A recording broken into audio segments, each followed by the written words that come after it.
Welcome to Sanctuary.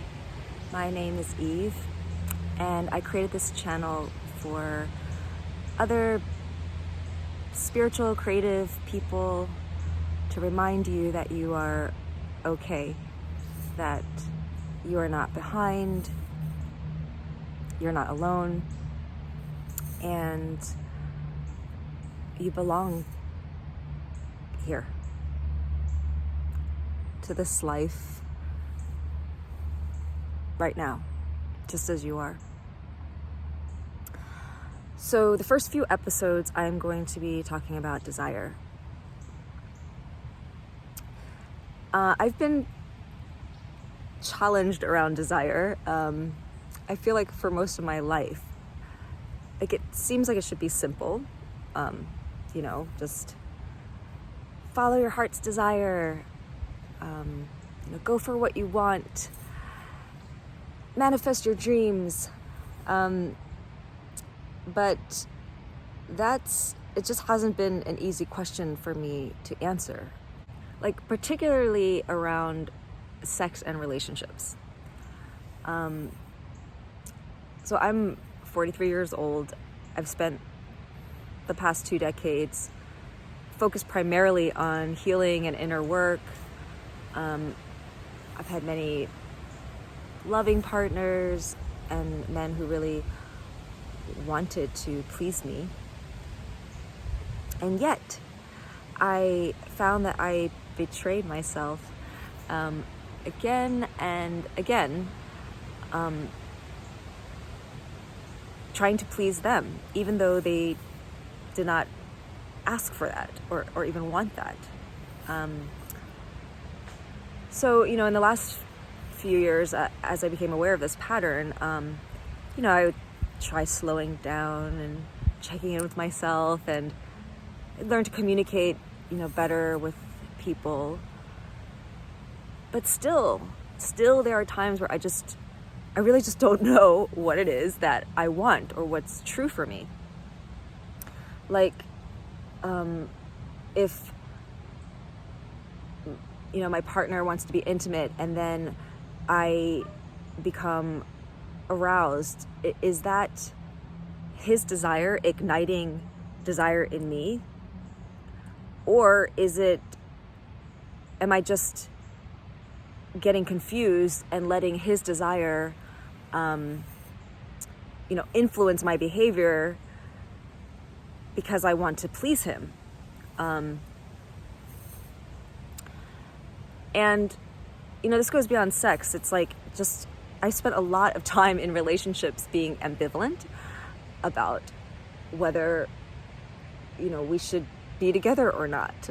A crux of the confusion is like, if I feel, critical or dissatisfied about my partner, then first I will think, well, this is a reflection of something inside me. And, once I heal that, or if I can learn to unconditionally love that part of myself, then, the relationship will improve. So it's just about, continuing to grow together and being realistic. Like there's no perfect person out there that's, I'm going to feel great with all the time. Or is it that I actually just don't really desire this person, and I could be with someone I truly desired that I don't have ambivalence about, and but I'm too afraid of being hurt or rejected to allow myself to be with someone like that.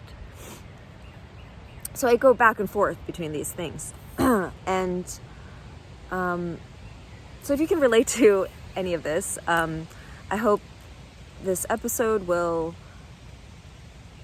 give you some insights or inspire you to explore more deeply your own, what shaped your own desire. And also I hope that it reminds you that there's nothing wrong with you, that you're not just fucked up or confused if you're not crystal clear on what you want, because as you'll see in this exploration, like there's so many factors, that can get in the way, that can like intercept our desires from our ability to like feel, own, and actually allow ourselves to receive them. So first I'll be sharing a poem called Pearl Harbor, where I talk about, these like external factors that kind of like infiltrate or intercept, like program us so that we are not at one with our own desires. And then I will be sharing a painting process, painting I started 15 years ago, that goes into like this pattern of people pleasing and like losing ourselves because of that. Okay.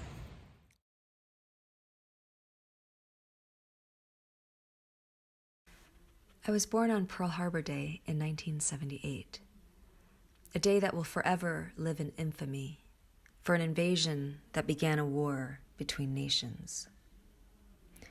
But this story of invasion is not just history, but a living thing that keeps repeating. When I was 16, I had sex for the first time. My body was invaded, penetrated by a boy who didn't love me. It was my choice. But is it really a choice when it comes from a mind that's never really been mine? When it comes from a place that has been mined for centuries, stripped from its source of what is truly aligned? Is that choice really mine? My mom has high blood pressure. She blames it on my father, who moves at a slower pace. She says trying to match his rhythm all these years is what led to the hypertension. But when I look inside, I see a little girl who never got to play and who's hungry for attention. You see, my mom decided at an early age that it was her duty to take care of her mother and her brothers, to make sure everybody else was happy before she could feel free. And she worked so hard and so tirelessly that the neighbors thought she was a stepchild or a slave. But no, this was a choice she freely made. Or was it? When you're taught to believe that love means taking on what belongs to another, that it's wrong to be happy while anyone else suffers, but it's right to usurp another's authority without their permission, to occupy a foreign nation and call it protection. Is that not invasion? We call America a free nation, but we force children into a system that teaches them to listen to voices that suppress their instincts, and we call it education. There's this theory about women's liberation, that it was a planned conspiracy to take women away from their homes and their children, to have them fight voluntarily for the right to become slaves like their husbands. Since when did time exchanged for money become more valuable than loving things into being? With no one home to connect to our children, they're vulnerable to every suggestion that comes from the constant streaming of pop culture poison that tells us we are not enough. Then this hole is filled with drugs and other addictions that fill our hospitals and prisons, and then we shame the people in them and blame them for our broken system. This is mass mental manipulation. Is it not the worst kind of invasion? If we are all too busy being slaves to the system, who is there to listen, to be the safe harbor, to teach our daughters to transform their pain into pearls, to teach them the power of their own rhythm, to know the beat of their own drum so perfectly that no foreign noise could ever invade them? I've always been impatient and rushed to get ahead, but here I am, 40 years old, and still feeling behind. What if what I'm so busy looking for is a place that I've been before. Then the faster I move, the further I get from home. In nature, there's no such thing as behind, only the fruits not yet ripe. Why do I believe I am any different from a flowering tree? The way a flower grows so gentle and slow, you can barely see it. But in the dead of winter, in a field of nothing, suddenly, inevitably, there is spring. What if I knew I was already home, exactly where I'm supposed to be, and every visitor that comes, everything that happens to me, is a gift, growing me, however imperceptibly, without me having to do or change a thing, just naturally. It takes a lifetime of acceptance for a speck of sand to become a tiny, shining pearl. How much more might it take to make a woman out of a little girl? What if I just woke up and returned to the self that is beyond thought, beyond clocks? What if I realized that any voice that tells me I do not belong does not belong to me? That voice is not truth. It is the intruder. That is the voice of the invader, and I was not born to be colonized. I am a sovereign nation, and I cannot be invaded, for I am home. Home is not a place or a thing. It is who I am. And I welcome you. Come in and rest a while. And I will sing you a timeless song, and you will remember the country to which you truly belong.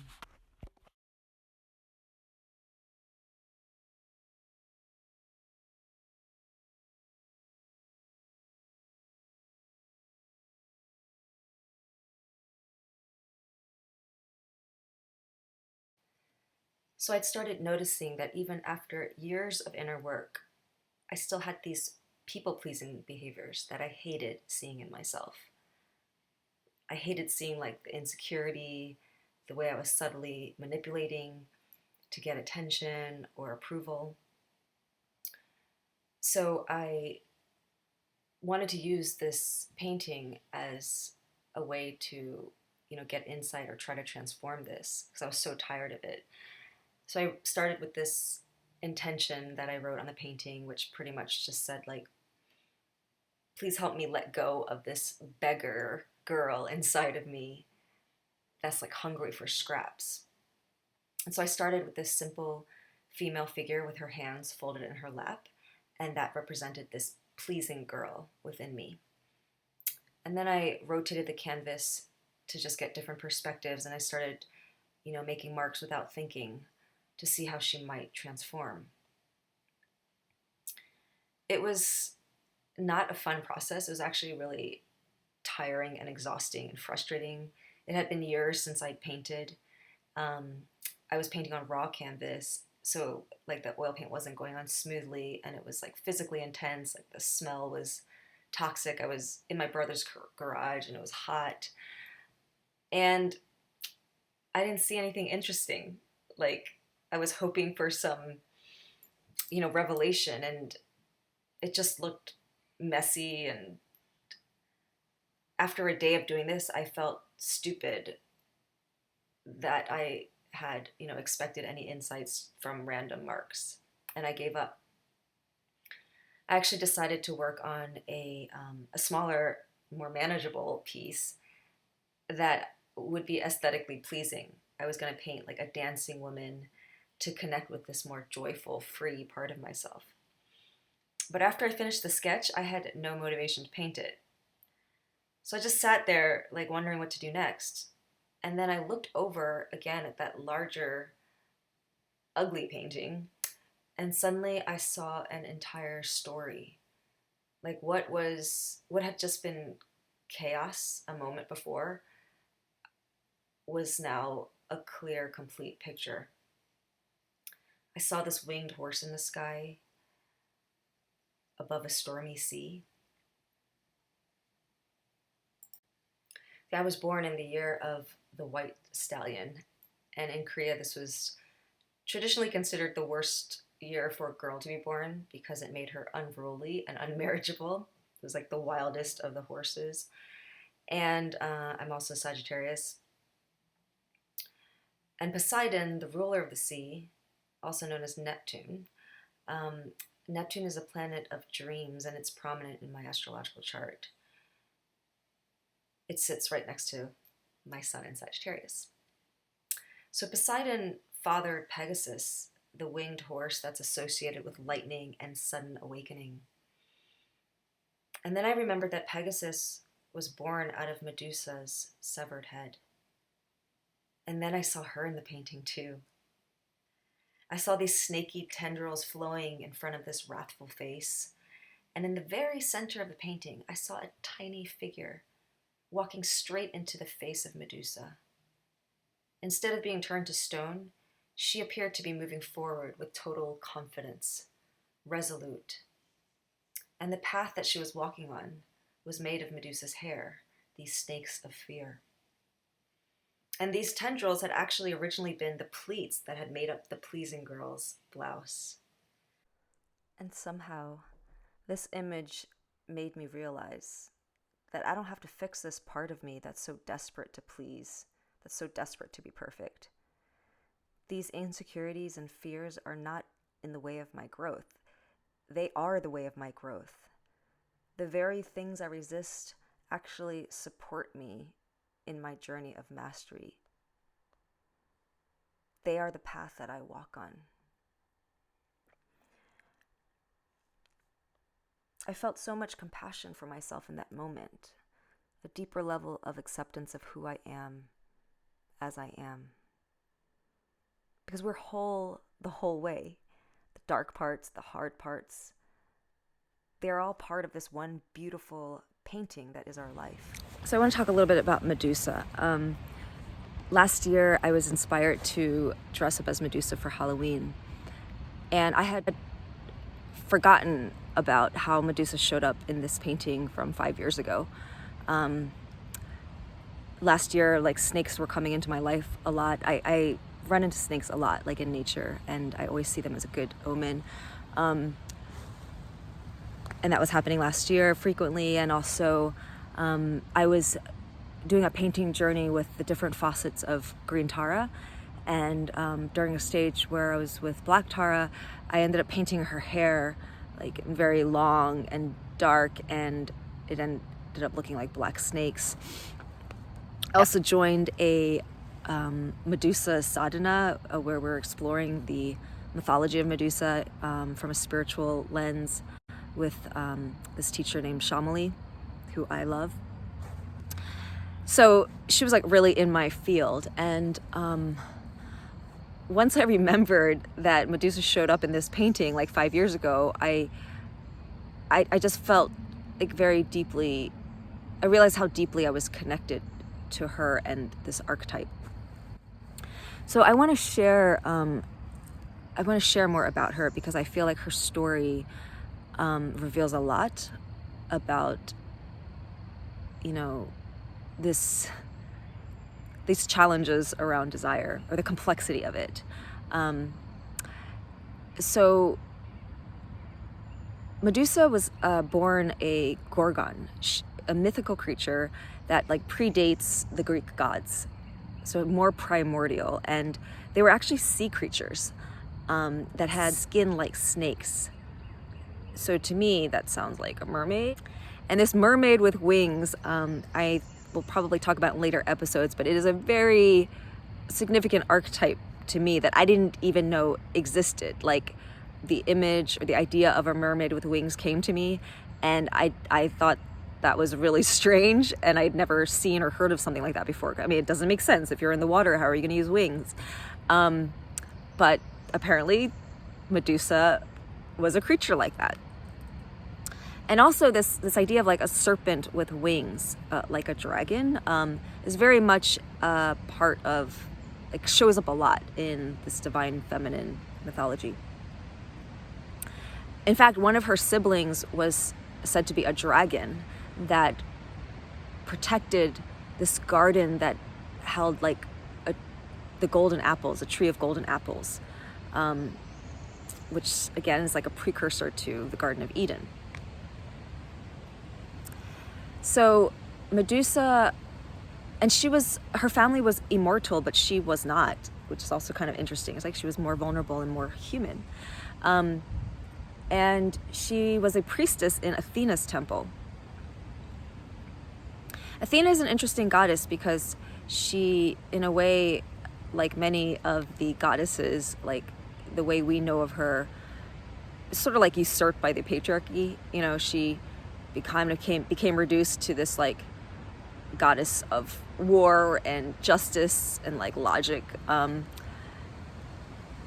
And she was more nuanced than that. But anyway, so Medusa was serving in Athena's temple. And the story is that Poseidon, god of the sea, saw Medusa and, fell in love. And he raped her.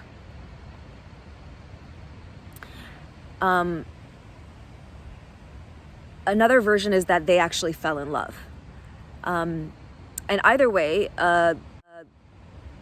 it's said that Athena was like so angry that, this fornication happened in her temple that she turned Medusa into a monster and turned her hair into snakes. Now, pausing here, like, when we think about myths and stories and how they affect our collective consciousness and our subconscious, it's like, what are the messages of this story? It's like, either if you fall in love and you feel your desire and express it, you are going to be completely rejected from the holy places. Your sisterhood is going to abandon you. You won't be able to do service in the way that you're meant to do. And if she was raped and it wasn't love, then, so if you're a victim to someone else's desire, then you'll be punished. Like, this would not make one want to or trust their own desires, right? Or other people's. So after that happened, she was exiled. And while this was going on, Perseus, the hero of the story, he was on another island protecting his mother because she had been assaulted by the gods. And now the king of the island wanted her too. And so he was trying to protect her. And the king said to Perseus, well, if you can bring me back Medusa's head, I'll let her go, thinking that was an impossible task. But Perseus, who is a demigod, had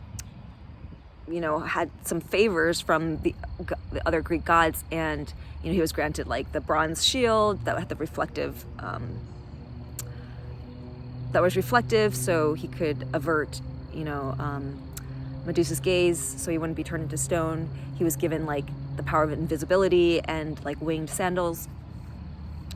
And so Perseus goes and he, cuts off Medusa's head while she's sleeping.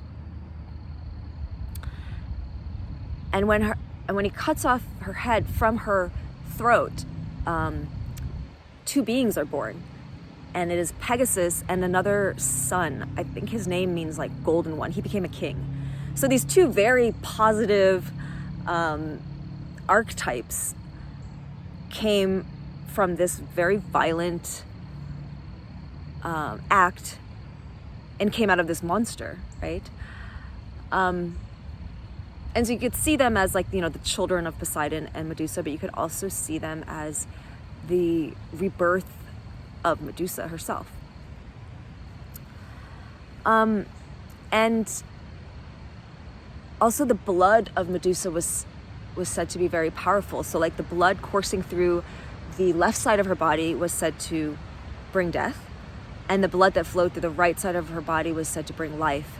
And when Perseus was flying over the deserts of Africa, it was said that those drops of blood came down onto the desert, and they turn into snakes. And it's like modern day Libya now, and it's said that those snakes are still revered there as keepers of wisdom.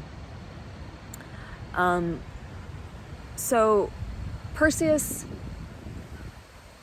was seen as this hero, right, who killed the monster and saved the world. But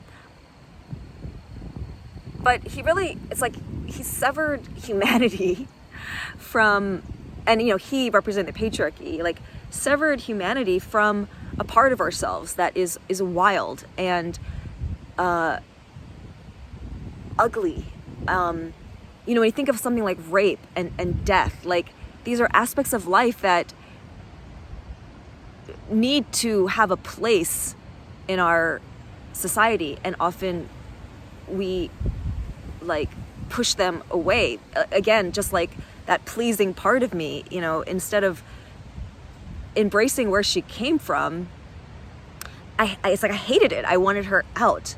Oh, and I thought this was such an interesting insight. Chameli was talking about how another woman was speaking, this idea of like when we want to be like the fierce, strong woman, and we're like, oh, we're the ones who came from like the witches who couldn't be burned, and like, yes, that is true, but we also came from the women who adapted in order to survive, right? Like, and we can't forget about that part and or demonize it. It's like it was necessary at times to know how to please, to betray yourself in some way, just to protect yourself, to be safe. And there's no shame in that either. I'm getting a little bit emotional as I talk about that, because there's a tendency, it's like, to see that is so weak in myself,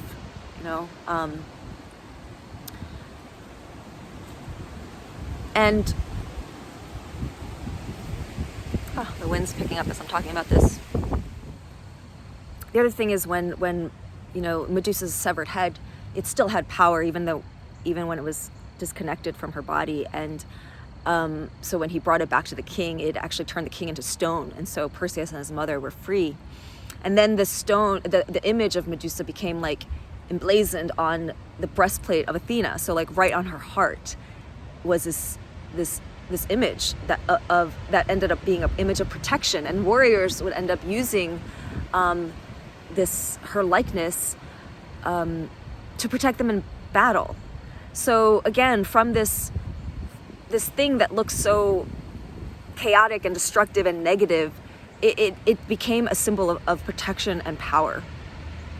Like what can happen to the parts of ourselves that are wounded and rejected really by culture. They hold great power, and then the culture sometimes usurps it, right?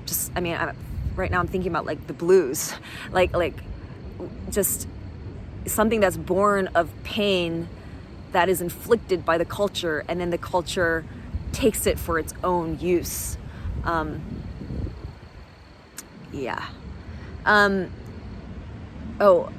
So another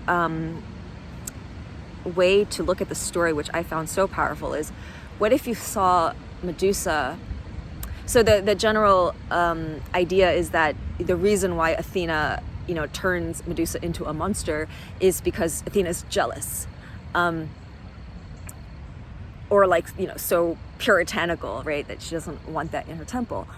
But what if it was not a punishment? So another way to look at it is, what if Medusa was an aspect of Athena? Let's say Athena was raped by Poseidon. Then giving expression to this part of herself that was treated so violently and had so much rage around that, to give that expression, to give it voice, that's not a punishment. And actually the word monster, the root is related to memory and a sign, like an omen. So often like monsters appear like in stories, just before they signal like a transformation that's about to take place, an opportunity, an initiation. Just like, you know, the little girl going like into the woods and like getting to the witch's house, like the witch, the hag, you know, these aspects of women or the feminine that we demonize, but they are actually the bringers of magic, and the parts of life that society does not want us to go, that warns us not to go. Like, don't go into the woods, don't go, don't let yourself be ravaged, don't give in to your desires, don't get out of control, right? Why? Because there's power there, and the powers that be don't want us to have power. So these stories, I mean, they're about the usurping of the divine feminine, like the wisdom of nature, you know, that is untamed, the wisdom of our emotions when they're allowed to flow freely, that looks like chaos sometimes, that sometimes is violent, you know, the being able to embrace both the brutality and the magnificence that's straight from Chameli, like being able to embrace both extremes of the spectrum and not abandoning or rejecting one part of it, because that's when like the real monsters come out, right? Like when we it's pollen, when we can't accept just the truth, you know, the truth of what life is about, and it's not just about the light. So yeah, giving permission to feel whatever we desire and however that wants to be expressed, and not being so afraid of it not fitting into what culture, the patriarchy, or our parents, or that part of ourselves, like the Athena within, you know, tells us is not okay. So if you resonated with this video, please hit the like button and subscribe if you want to get notified about the next show. This is vulnerable for me to ask. It's probably because I'm ashamed of the, I guess, secret desire to be liked, be popular, have fans. Gross. I'm allergic to it. Anyway, I appreciate your support.